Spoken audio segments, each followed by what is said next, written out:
Hello, Garland Nixon, hanging out with a good friend of mine. We're always out yapping about this stuff anyway, so we might as well do it on air. Dr. Jim Kavanaugh, let's talk.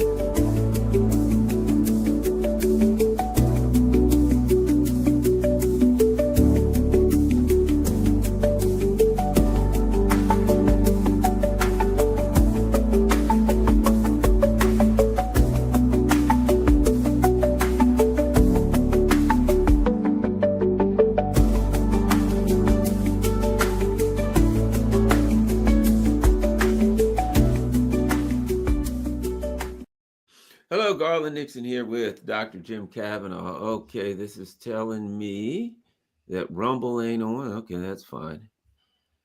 I know that. I can't do back to back on Rumble. Anyway, so let's get going with Gaza. Jim, one of the things I find interesting, and I want to get your thoughts on this when it comes to the Gaza thing, and that is that I've said this when it comes to genocides, 3 million in Vietnam, 800,000 in Cambodia, just bombing, simple rice villagers. When it comes to US, Indonesia, I could go on gigantic genocide after genocide after genocide, right? But we were somehow distanced from them. Even Iraq, you're right, the genocide was there, but we were distanced from that. There's something different here that makes this one more real. And it's social media, it's Telegram, it's shows like this, right? That the empire can't do. I think to some extent, like some of the people, the ruling elite are like, hey, what's the problem here? This is just another genocide. We've done much worse genocides than this. What are the people all freaked out about? Another genocide. Come on, calm down, guys. But this one's different. And I think I really believe it has to do with the way that information is made available, that people can no longer say, oh, I didn't what? I found out 5 years later. I didn't know. It's right in front of your face every stinking day. Anyway, your thoughts on that, Jim? Well, it is different also in kind. I mean, Vietnam, you can say there was genocidal slaughter. Indonesia, millions of people killed, etc. But the United States wasn't trying to wipe out the Vietnamese people. They really weren't. The Indonesian, that was a civil war in Indonesia. They weren't trying to wipe out the Indonesians. This was a struggle against communism and against what they considered the enemy of communism, communist political movements. And they would do anything they could, and they'd kill any number of people to defeat that. But it was another kind of violence. We are seeing here something which you just can't escape it. This is colonial. Vietnam was a kind of colonialism, but it was kind of a post-colonialism, if you know what I mean. This is blatant, old school. We are the better people. Jewish supremacy. We have the right to this land because we're Jews, and Jews have the right to this land, and you're Arabs, and Arabs are just not as important as us, and we're going to kill all of you if you don't get out of the way. And that's the basis of it. This is apartheid. This is South Africa. This is a kind of racial, ethnic nationalism and colonialism that really was discredited entirely, with the Nazis, supposedly, and has come back in a way. It's exposed itself here. It's been exposed because of the media, because of the new media platforms, the new media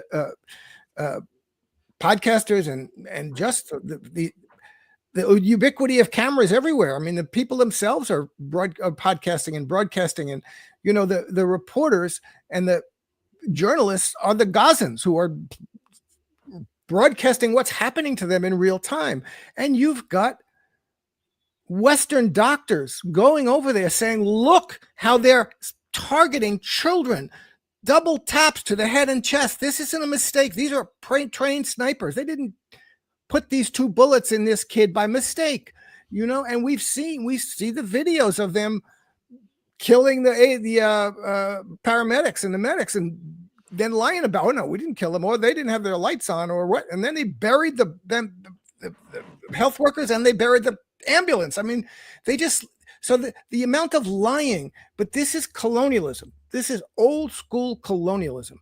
It's old school racial ethnic colonialism.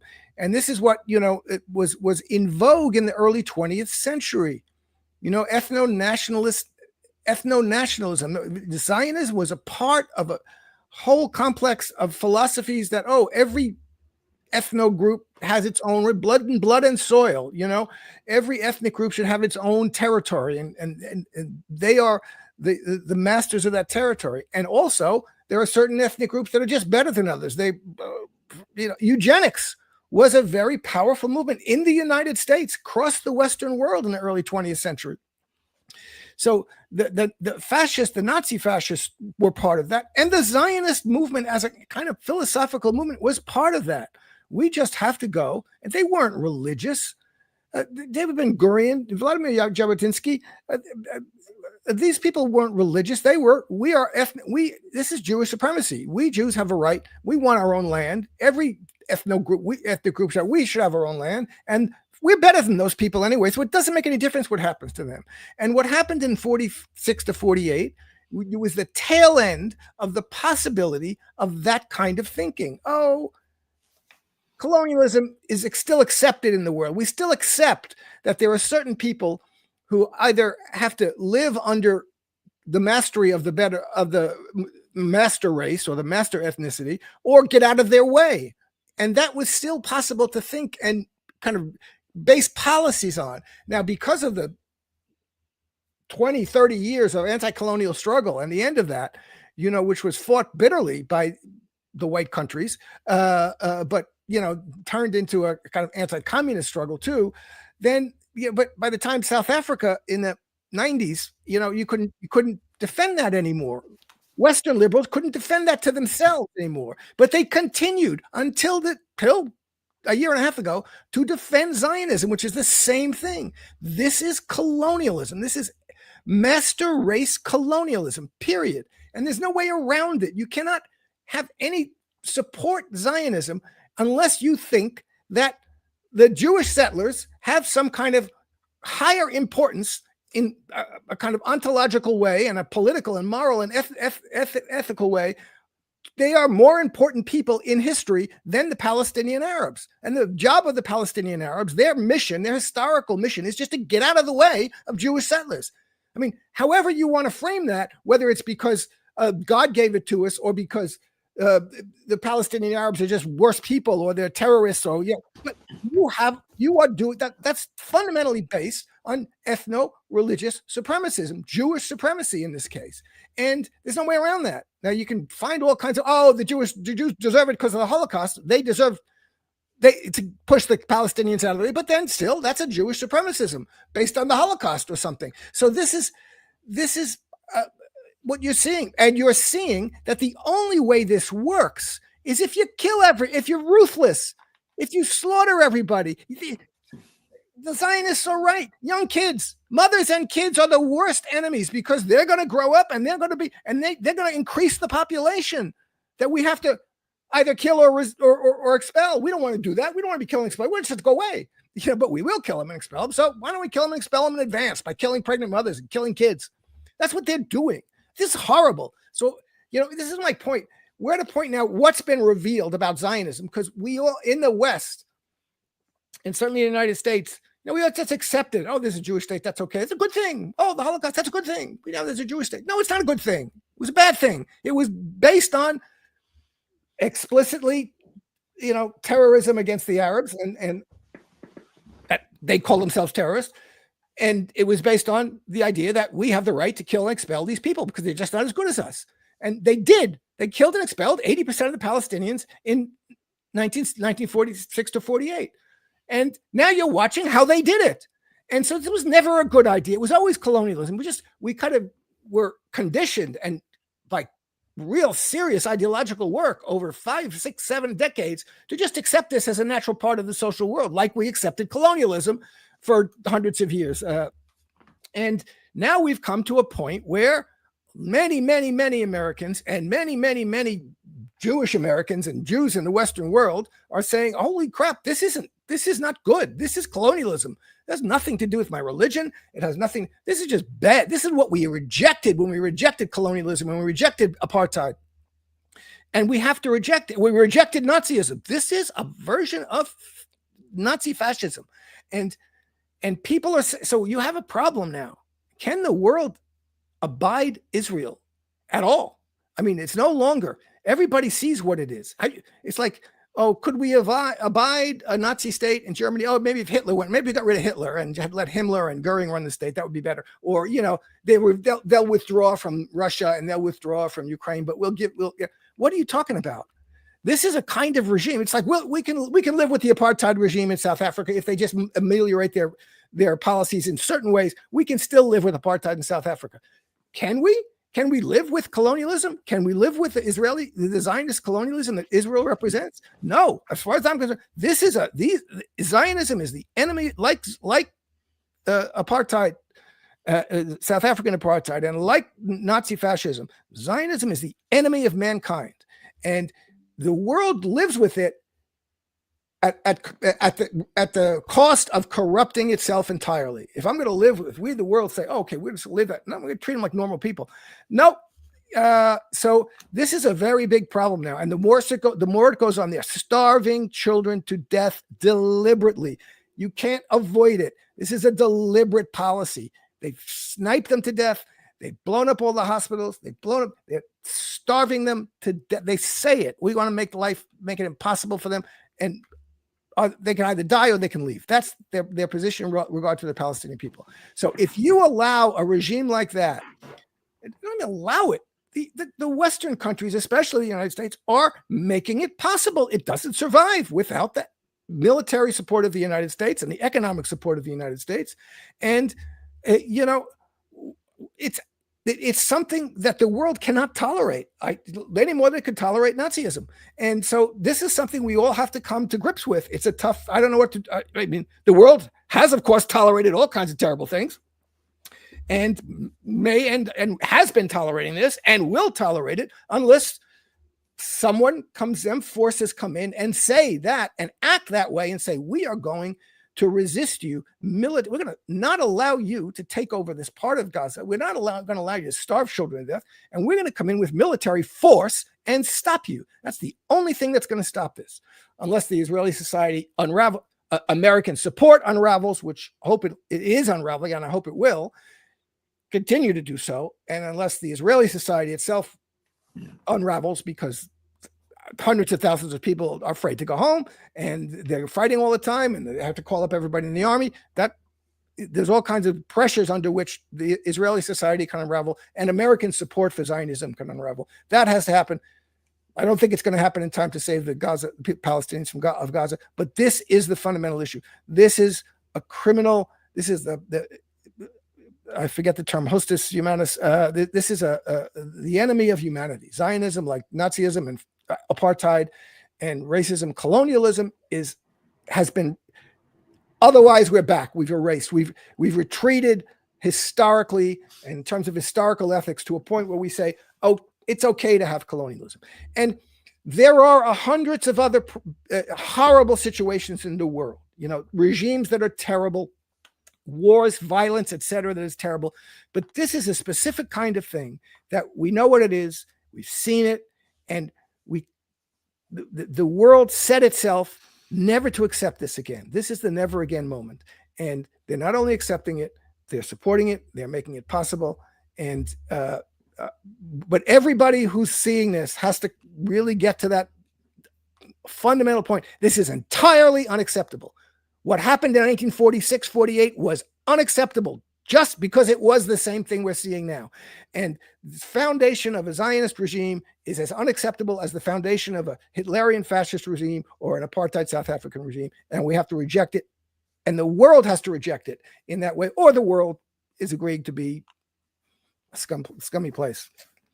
Yeah, I certainly agree with you, Jim. And I think that I would like to get your thoughts on something else, and that is the effect internally, the fact that the desperation as they attack, okay, if you want to come to the United States as an immigrant, we're going to look at your social media and everything, and if you've made statements that you're not in favor of Zionism, you can't come to the United States, right? If you're here and you have every legal right to be here, but you once pinned a column a year or two ago where you were in opposition to something that the Zionists were doing, you got to leave.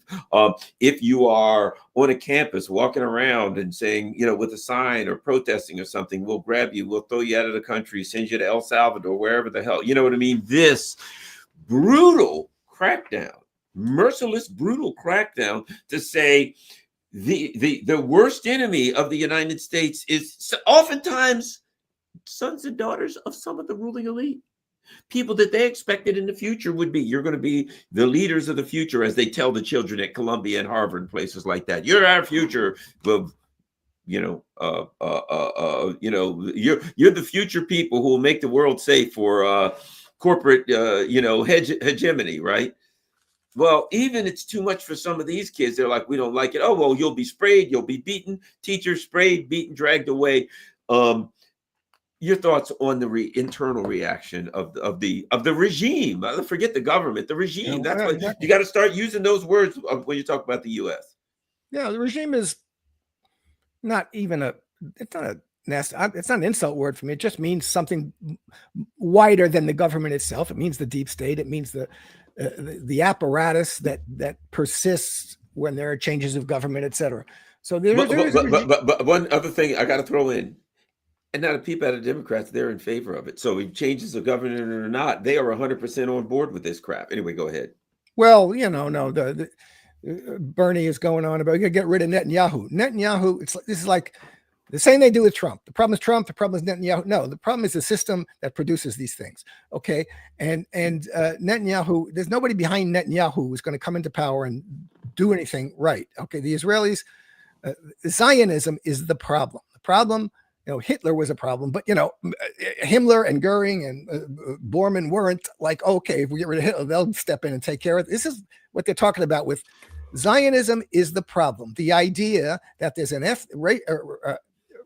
ethno-religious group which has the right to come in and kill and expel and steal the land of another ethnic religious whole people. Number of different ethno-religious people who've been living on that land for 1,000 years. There's no person here that's responsible, single person that's responsible for this. So this is nonsense. But and again, this is changing in the United, and people are seeing it now. They're seeing what it means that we're supporting. Why do you think I'm enraged about this? And what do you think the Americans who didn't realize this is what Zionism was based on, this kind of violence, now recognize it. Arab peoples have known that for 75 years. They weren't ideologized into that, wasn't invisible to them. They knew it. They knew this was the violence that was going on. All those countries are filled. Gaza is 70% refugees from southern Israel.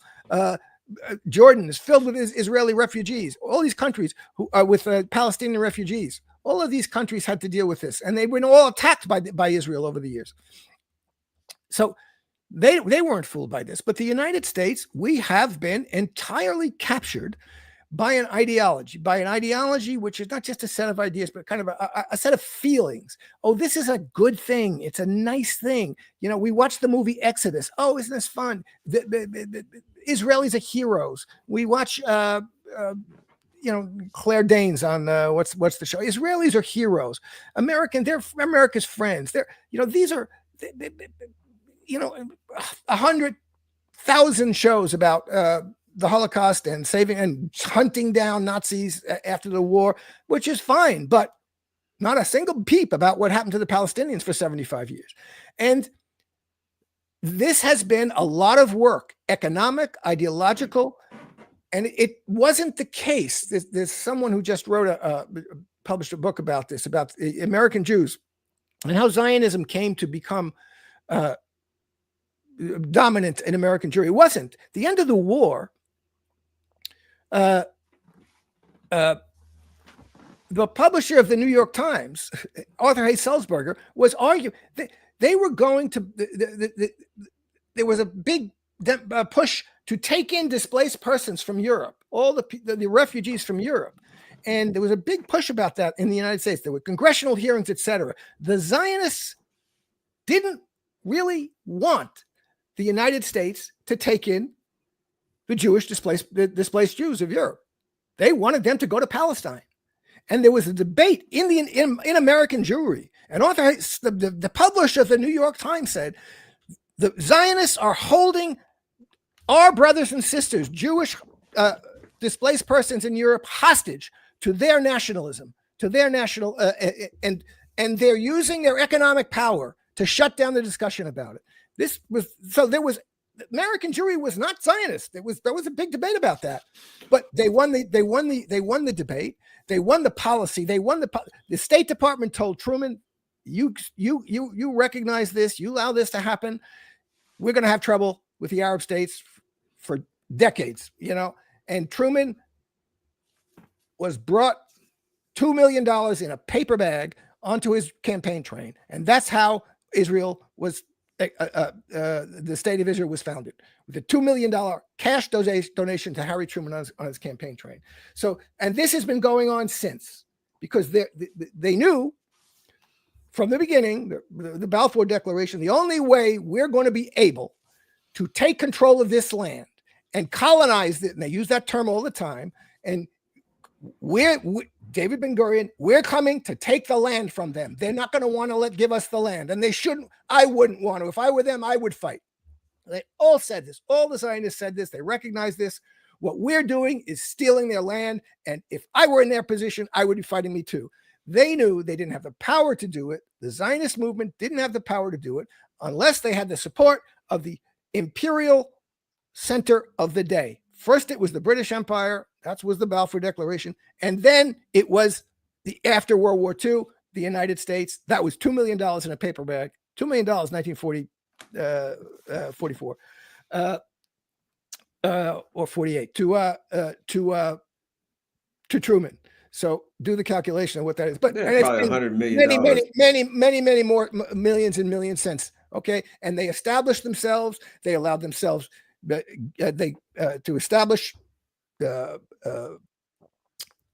without being a foreign lobby, the AIPAC, without not being registered, the Zionist Organization of America, I think it was called, when Kennedy wanted them to register as a foreign lobby. They were allowed not to do that. They have bought. There's no question about it. They brag about it. Look at how much money we spent this election. Look at how many of the people we supported won. They've bought the Congress. They've bought the political system of the United States. They dominate the media apparatuses. So that's been why it's. And the fact is now, as you say, there's an end around to the media gatekeepers. The gatekeepers aren't. There's no gates being kept anymore in this, and we're allowed to see. We're able to see, and so far we're allowed, but they're going to, and we have seen for a year and a half now, over a year and a half, an absolute colonial slaughter. And that's what it is. There's no question about it. You can't run away from this. If you do, you're just being intellectually and ethically dishonest in every sense of the word. They are saying it, being explicit about it. We got to get rid of these people. We don't want them here. We have the right because we are Jews and they are not. And that's ultimately what Zionists think, not what most Jews think. I mean, there's many millions of Jews who say, I hate hearing that because you're putting me in a position that you're not speaking for me as a Jew. You're speaking, that's your position. So now the gatekeeping has been demolished. So we see all of this, but that's why they're cracking down, because it is extremely important, existentially important. Defeating Hamas is not as existentially important as maintaining support among the American populace. And they're losing it. Look, right wing, left wing, Marjorie Taylor Greene, Thomas Massie. Why are we getting into these wars for Israel? Every one of those wars, Iraq, Libya, Syria, was for Israel. That was being pushed by Zionists in the United States. They have been, Jeffrey Sachs is talking about it, and he's absolutely right.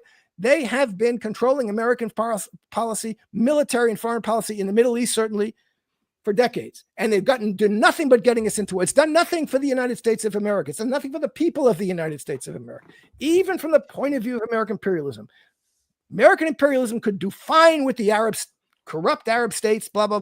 It's an annoyance. It's something that mucks things up and creates resentment and hatred of the United States. This is not going away. Who can go?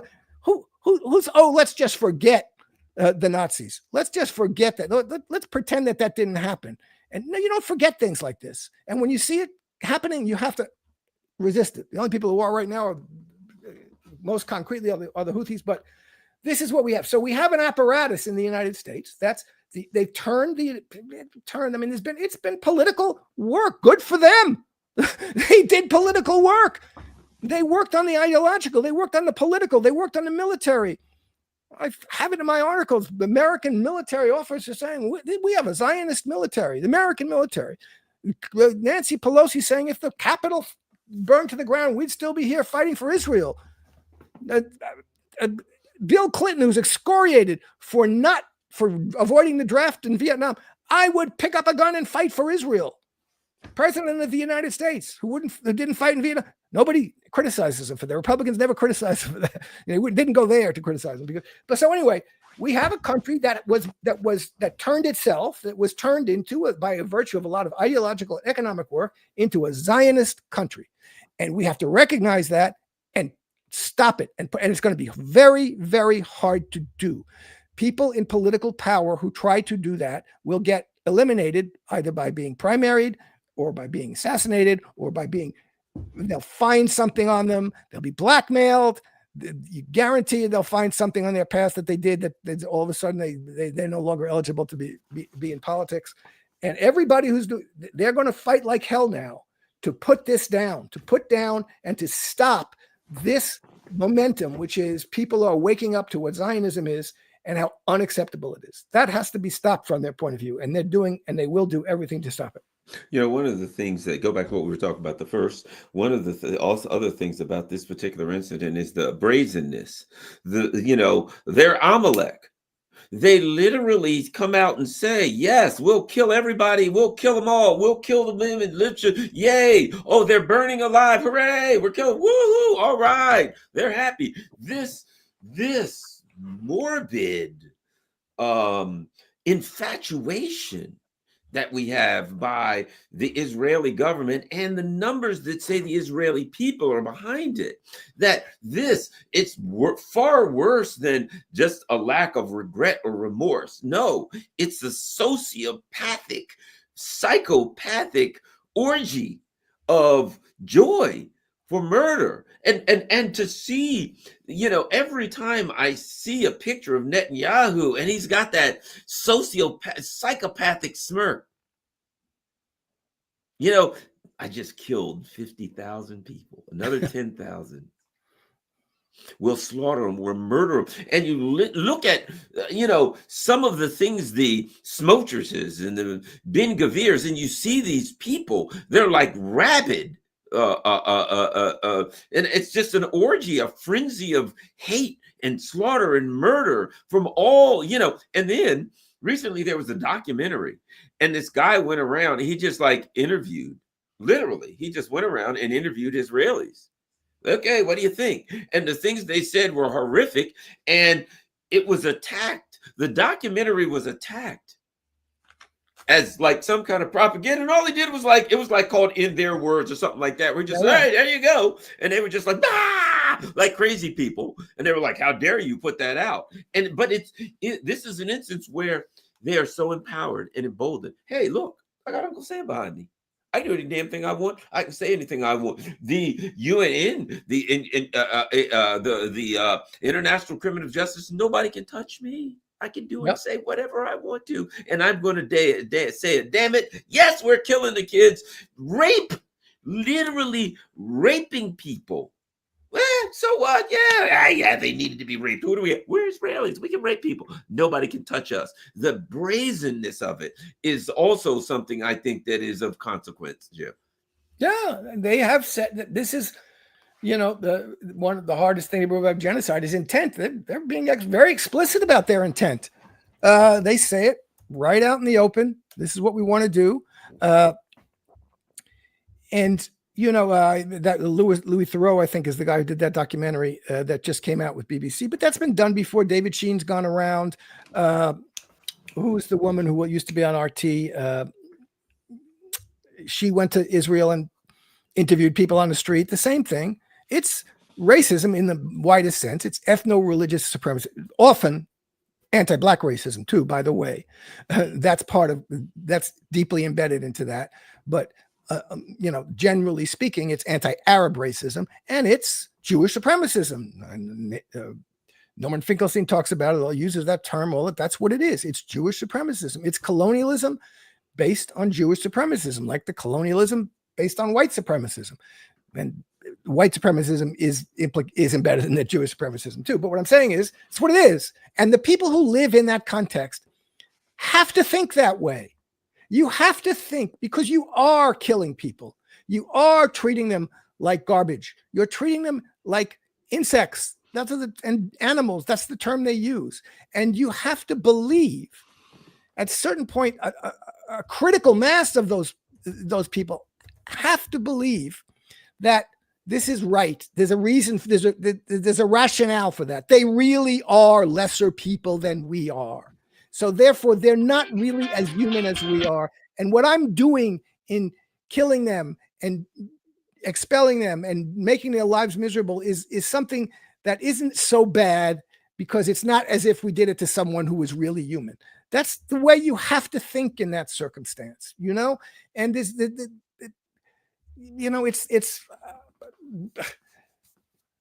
the slave owner, except the slave owner actually had more interest in his slaves than the Israelis do in the Arabs, because the slaves were capital property. They had a use. They were very important. So you couldn't just kill off all the slaves. But when slaves revolt, what you do is you say, well, this was after Nat Turner Rebellion in Virginia. George Washington's grandson said, maybe we should give up slavery. Maybe we should think about abolishing slavery. And no, the other alternative is, no, we crack down on them even more, because we got to stop this. We got to put an end to it. So this is what the Israelis have done. The Palestinian Arabs revolt. They will always, any people under oppression like that will revolt. They have the absolute right to, legally, this international law. They have the right to arm rebellion. I support it. I support the victory of whatever armed rebellion or armed groups rebel against the IDF, which is a colonialist death occupation force. So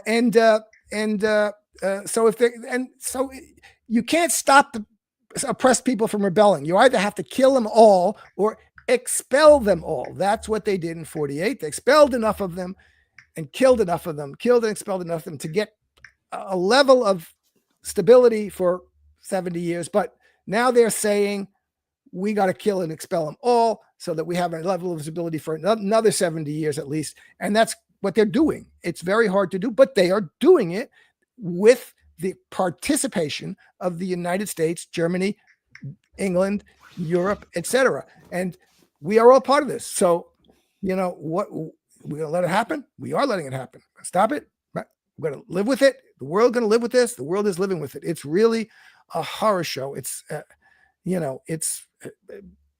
it's beyond what anybody would have thought was possible. I always say to people, I was on Press TV last week. Oh, the Western countries are going to have to put a stop to this at some point. They're going to have to say, well, this is too far. We can't go any further. Well, really? What's happened? If I had said 2 years ago, Israelis are going to bomb all the hospitals and kill all the doctors and kill the children and starve. They'd have to the Western country wouldn't allow that to happen. They're going to put a stop to it. No, they didn't. They're not going to unless they're forced to. Now, that's where we need people in the United States to say to their politician, we have to say, left, right, MAGA, communist, you want to put up with this? You want to be this person? You want to be this country that is killing an entire people in order that this other people, it has nothing to do with the United States. You want to put the United States, you're going to go to war with Iran, go to third world war so that Israel is safe in its nuclear monopoly of the of the Middle East. This is what we're doing. We can't get out of this. This is what we're doing. People sit around, recognize that Vietnam was a mistake, Iraq was a mistake, blah, well, this is a mistake of an order that's so horrible, and we're participating in it. And there's do not think that all of this stuff about Trump breaking up with Netanyahu, the regime of the United States of America is Zionist, and Trump, like with everything else Trump does, he gets pushed into doing what they want him to do ultimately, for the most part. And he's got too many ties with that anyway. So this has to be a ground up pressure from the ground up, political pressure, that we're sick of this crap. There should be nobody voting for anybody who does not reject Zionism and cut and demand the United States cut itself off, cut Zionism off from. We are no longer the guarantors of Zionism in the world. And that should be a minimum demand for anybody on the left, anybody on the right who's interested in just common humanity and is interested in, why should we go down with this in every way? Why should we go along with this or go down with it? Why should we pay for it with lives or treasure? And why should we pay for it with our souls? And I agree. And here's the other part of it too, that I think the institutions that support Zionism, and one of the ones that I'd like to get your comments on this. I've said, I watch YouTube, I watch this and that. I don't really watch the Hollywood crap anymore. I don't want to see their movies. I can't stand their shows. And it is, and I've said this so many times that probably people are sick of hearing it. But nothing makes me madder. Nothing makes me more angry than when I turn on the latest Hollywood, whatever the hell. And it's, oh, look at us. We've got one black person, one white person, one gay person, one this, one that, right? This virtue signaling. Look at us. We're morally upright and upstanding. Why? Because look at this. We have one of each group. You know what I mean? It's this virtue signaling. We're the good people.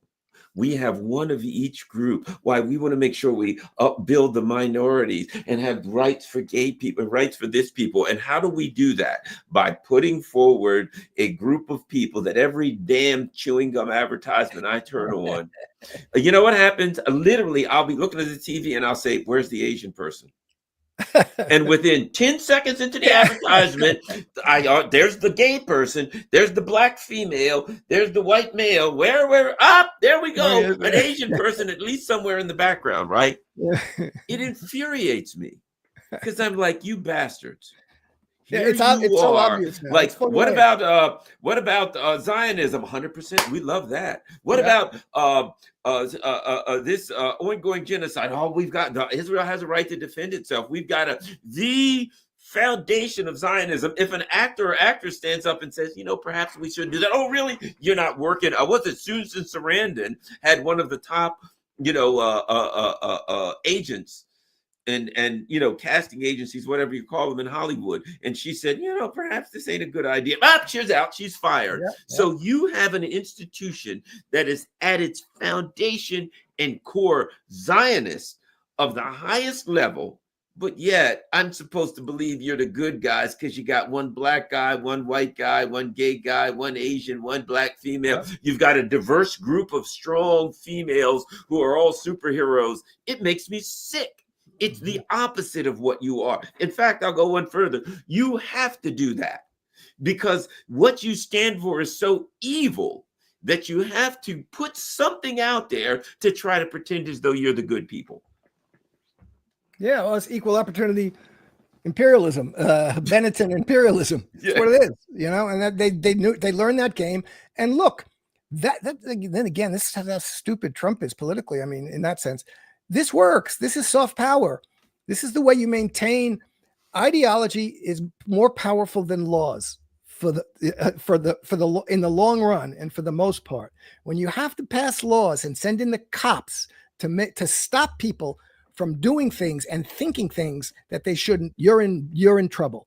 If you can get people all on their own, just by virtue of the stories they watch and the images they see, to go along and think it's the great right thing to do. And that's exactly what they've done with Zionism and with so many other things. Look, we managed to pass ourselves off as the good guys. Well, as you say, we were slaughtering 1 million people in Indonesia. That was a huge slaughter of millions just because they were communists. That means they had a political ideology that was, we want workers to take over the country. We don't want the elite to run. So we can kill them all. That was, so we spent 2 million, 3 million people in Vietnam because they were communists. So people have this like, oh, and I love to go back because what people don't realize, and even it was at least as bad as Vietnam. Nobody thinks about it. Nobody knows about it. It was at least as bad as Vietnam. That is Korea.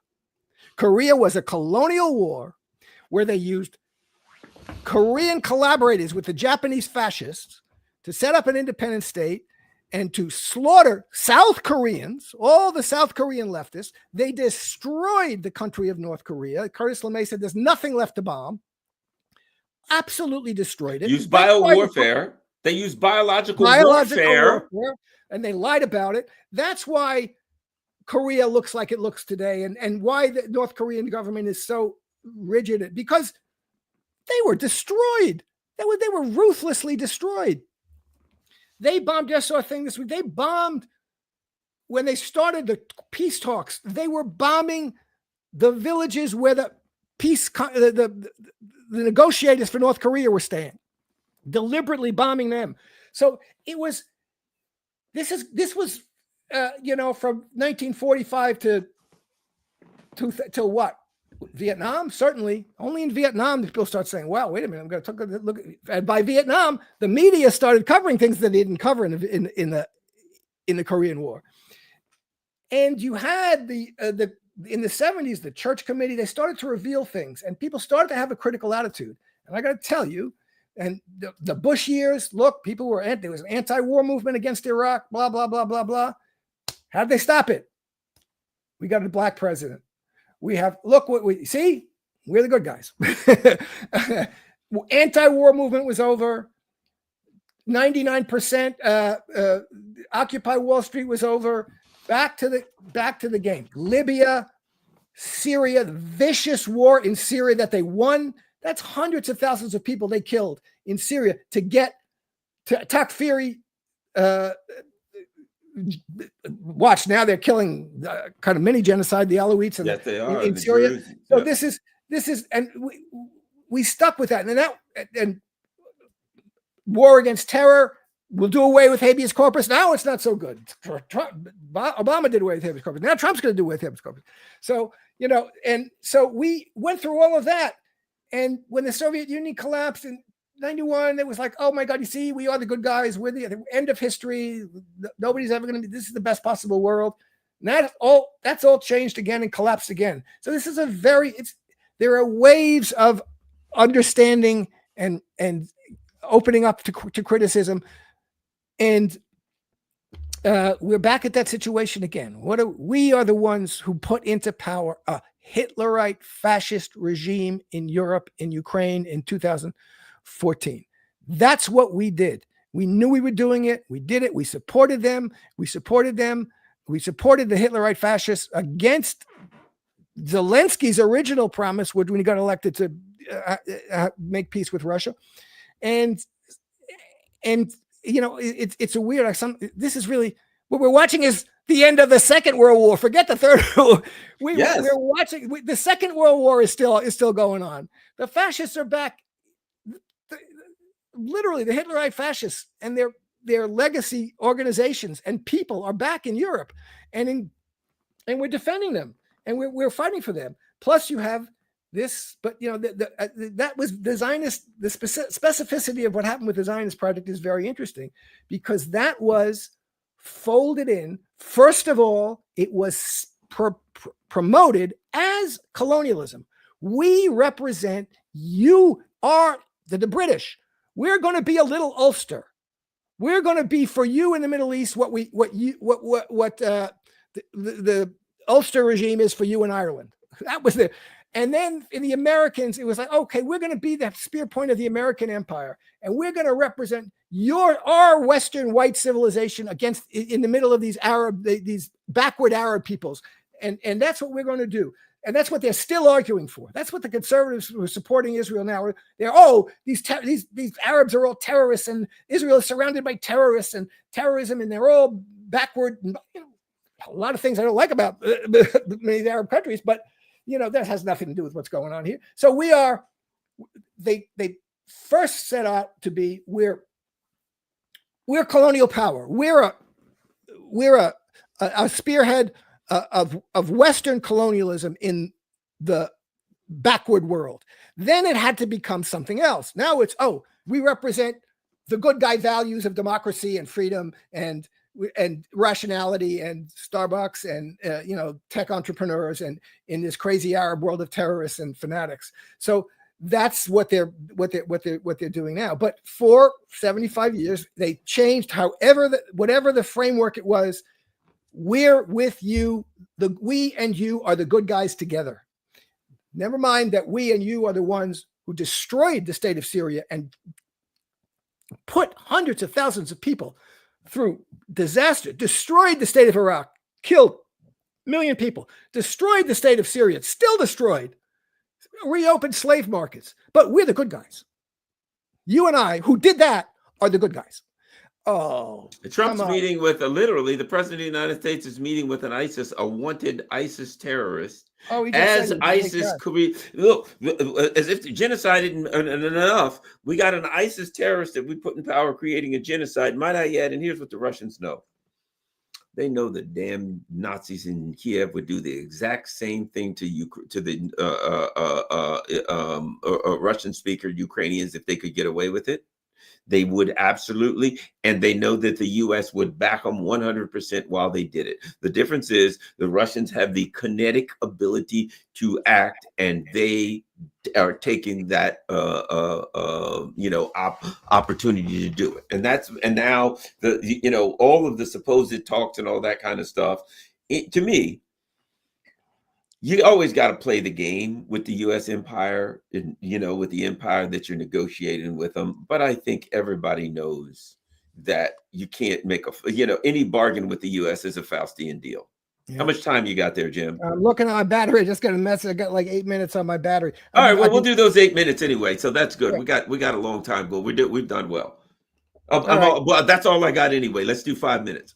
All right. Let's just say, I was saying this about when I was describing what happened in the world, when we were the good guys all that time, post-war, post-World War II, during the Cold War. Don't forget, the communist countries who were the bad guys, they were supporting the anti-colonial movements. Yes, they were supporting the anti-colonial movement in South Africa, in the Congo, in the nationalists. In South America. Yes, that's why you got so many baseball players from South America with names like Vladimir and Lenin, because the Russians were the ones helping them fight off the U.S. overthrow of their countries. Yeah. And in Asia, so we were doing bad shit. And the communist countries, the Soviet Union, they were supporting anti-colonial movements, and that we're fighting against colonialism, which was being supported by us. And so don't forget that, the whole narrative about that situation is phony too. And I lived through it, and you have to realize, wait a minute, this doesn't look at this from another angle, and you see what's going on here. It's the Korean thing is a great example of it. Oh, shit. Oh, well, there's Jim. He's out of power. Well, thanks a lot, everybody. Well, let's see. I knew he was going to run out anyway, but we had a great hour we got 48 minutes. That's plenty. We had a great time talking with Dr. Jim Cavanaugh. He's a very good friend of mine, and he's very, very, interested in anything he can do to address the issue in Gaza. So, and thank you, everybody. A couple of things. Most importantly, is he back? Nope, he's still gone. Oh, wait a minute. He's there, but he's sideways. I guess we got his phone. Hold on there. There we go. Dr. Jim is back. You see me? We okay? Yeah, we're good. Okay, excellent. Yeah. But we're just about out. I'm just about out anyway, Jim. So I certainly want to thank you for taking your time out. And because I got something to do in a few minutes anyway. I got to do, believe it or not, I got to do a couple of interviews here at 4 p.m. But I think our discussion was very important, because I think people need to understand there are a lot of people that are angry about the situation in Gaza, that are furious, that if you watch TV, if you watch mainstream news or whatever, if you watch mainstream media, it's Hamas is doing this, Hamas is doing that. And you understand that when they say Hamas, they mean Palestinians. We can't let them, they mean the children, women, everybody. Hamas is nothing but a pejorative term that they apply to all of the Palestinian people that they want to kill. I watched an interview somebody had the other day, and he was asking him a question. You know, the interview was asking him a question. He said, you know, this is going on, that's going on. People don't like it. This happened and blah, blah, blah. What do you think? Well, those are the narratives that Hamas wants to get out. The guy's like, God, look, forget. Okay, fine. I'm not about Hamas. It's not here. I'm asking that question. Our enemies want to get out. And this is the official Israeli spokesman. He's unhinged. Every answer was Hamas. Our enemies want to get that out. He basically couldn't and wouldn't answer any questions. Everything was, it reminded me of when people would ask Kamala Harris a question and she'd say, well, that's not important. Donald Trump wants to do that. Exactly. We're not them. That's all they have. And we're going to portray that our enemy as the most horrible thing in the world. And every answer to your question to me is, we're not them. And that's just, it's not working anymore for the Israelis. It's not working. Even Thomas Friedman, when Thomas Friedman writes an op-ed column saying, this is he might even use the word genocide, I'm not sure, but you know, this is bad. We got to stop this. The British press is now, the Guardian, the Financial Times. We've got to speak up about what's going on. We've got to end what's happening in Gaza. So this is the problem. Nobody's believing them anymore. These spokespeople they can't say anything else because they can't deny what they're doing. You just can't deny it. And so they just have to try and deflect, and whatever, however bad we are, they're worse. And no, they are not. And, you know, people who are fighting oppression and fighting genocide are not as bad as the genociders. And the fact that they're armed and they're fighting and they're resistant, good for them. They deserve to win. I hope they defeat the IDF in every battle, and certainly in the war. And it's important that everybody in the world understands this is not just a matter of, oh, okay, I don't like it. We got to be on the side of the oppressed, the side of the people who are fighting back, and we've got to oppose, not just tolerate or dislike. We've got to oppose the continuation of the Zionist project, which is a project of racist colonialism. And we got to oppose certainly our country's supporting that project and making it possible. This is beyond the pale. We got to. It's undeniable and it's impermissible. And if there are people watching and you don't understand this conflict, here's what I would say. All you have to do is be on the side of international law. If somebody asks you, what do you think? You say, well, I think we should go with international law, and you've covered it. Because you know what? The international law, the UN Charter, which I may add, created Israel. So they don't have much of an argument that they shouldn't go along with UN. But here's my point. There have been the UN law. I mean, international law says that Israel cannot occupy the Golan Heights, cannot occupy Gaza. On and on and on. International law addresses everything that's going on here. If you don't know anything else about this, stand on the side of international law when it comes to starvation, using food as a weapon, all of that. And might I add, even when it comes to the fighting, international law says that if a people are occupied, they have a right to use whatever means they deem necessary to oppose and resist the occupation. So if someone is arguing Israel has a right to defend themselves, number one, under international law, anybody has a right to defend themselves, but international law says they are illegally occupying Gaza, which means that any violence that they use to oppose those who are resisting occupation is not covered under any defense arguments. It's not defense. I'm illegally occupying your house. I cannot shoot you and then say I'm defending myself. There's something in American law called, well, not actually written in law, but it's a concept called the castle doctrine. A man's home is his castle. It comes under, what is it? The Magna Carta is the foundation of it. But the bottom line is this. If you're home and somebody breaks in to hurt you, you have a right to use up to and including lethal actions to defend yourself in your home. Okay. If they turn around and run away, you can't shoot them in the back while they're running. But as long as they, well, actually, if they're in their house, if you shoot them in the back, you're theoretically still covered under the castle doctrine. If they get out and they run down the street, that's a whole nother thing. Here's my point. International law is the same way. The Palestinians are in an occupied land under international law. They have a right to resist the occupation, and they have a right to use violence. So if you don't understand it and someone says Israel has the right to defend themselves or whatever, just take the side of, I think we should go with international law. The concepts of international law covers all of this. I don't know the details, but do you ask them, do you agree that we should go by international law? That way you don't have to get into all of this, whether God gave them who, this or that, and defending themselves and this and that. Ask the person, do you believe that this particular conflict, as it were, that all parties should abide by international law, and that puts them on the hot seat? Don't you agree, Jim? Oh, yeah. Listen, look. Absolutely, it's black letter international law that occupied peoples have the right to resist by armed force, by any, as you say, any means necessary, including lethal armed force. No question about it. Colonialism does not have the right to exist. It's an enemy of humanity. Apartheid does not have the right to defend itself or to exist. These are the enemies of humanity. People who fight them are legitimate.